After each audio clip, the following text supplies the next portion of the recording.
ধন্যবাদ সবাইকে, আন্তরিক ভালোবাসা শুভেচ্ছা সবার অন্তরে। শুভ নববর্ষ,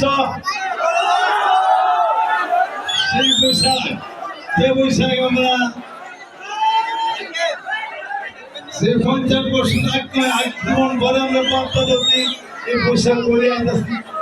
আর সেই বৈশাখে যারা আপনারা আইসেন সবাই আমার আসসালামু আলাইকুম, অনেক তোমার হুদা।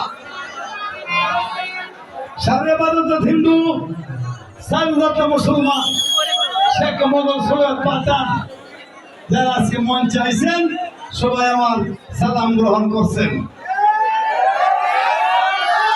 আমি ধন্যবাদ দেব জেলা প্রশাসক ডিসি মহোদয়কে।